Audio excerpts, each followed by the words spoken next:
ગામ મોરબીના ઠાકોરને એમ કહેવાય છે કે આશરો આપેલો ભોજા મકવાણા નામનો આયર ભાઈઓ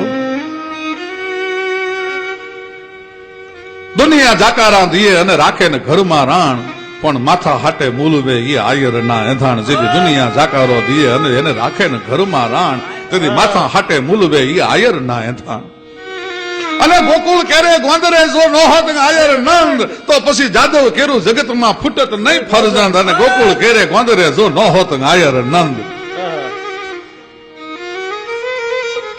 ભોજા મકવાણા નામના આયરે મોરબીના ઠાકોરને આશરો આપ્યો છે. કુંવર નાના છે, અમદાવાદની જપ્તી છે. ખબર પડી કે દહીસરા નો આયર છે ભોજો મકવાણો, એને આશરો આપ્યો છે ભાઈઓ. નવાબનો પડાવ થયો, અમદાવાદ થી આવી અને સલ્તનત ત્યાં ગોઠવાણી છે. બોલાવો ભોજા મકવાણાને, બોલાયો ભાઈઓ. પણ ડુંગરની ટૂંક વહી આવતી હોય એમ આવે છે. આજ આયરનો દીકરો ધીરા ધીરા ધીરા ધીરા ધીરા ડગલા દેતો દેતો આવ્યો ભાઈઓ. નવાબને સલામ કરીને ઉભો રહ્યો.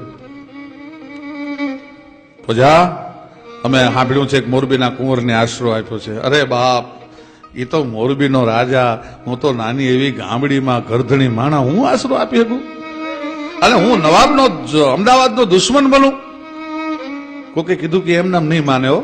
અને તે દિવસે એમ કહેવાય છે કે બે હાથને લાંબા કરી અને આજની ભાષામાં જેને પોલીસ રિમાન્ડ કે છે એ રિમાન્ડ લેવાની હો ભાઈ. તે દિવસે ભોજા મકવાણાની ભાઈ બે હાથની મેલ એમ કહેવાય છે કે બે હાથને લાંબા કરી અને બે હાથને માણસો પાસે પકડાવી રાખીને સારડીઓ ફેરવી ભાઈ હાથમાં, એક બે 12 સારડીઓ બે હાથમાં ફરી.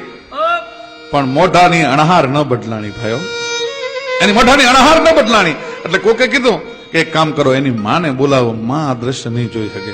અને માની જશે. આવી બુઢી આયરાણી છૂટા સાંભળા કેશ ધરા ઢળકે રજપૂતીનો રંગ મુખે ઝળકે. સાંભળો મલેરો એટલું છે ભાઈ. આવી આયરાણી આવીને પોતાના દીકરાના હાથની જે સારડીઓ ફરે છે એની જે કરચું પડી છે એ કરચું ને હાથમાં લઈ ઊંઘીને પાછી વળી ગઈ. કોકે કીધું કે માં, તું કેવી માં છો? તારા દીકરાના હાથની માલ પર સારડીઓ ફરે અને તું ઊંઘીને પાછી વળી નીકળી?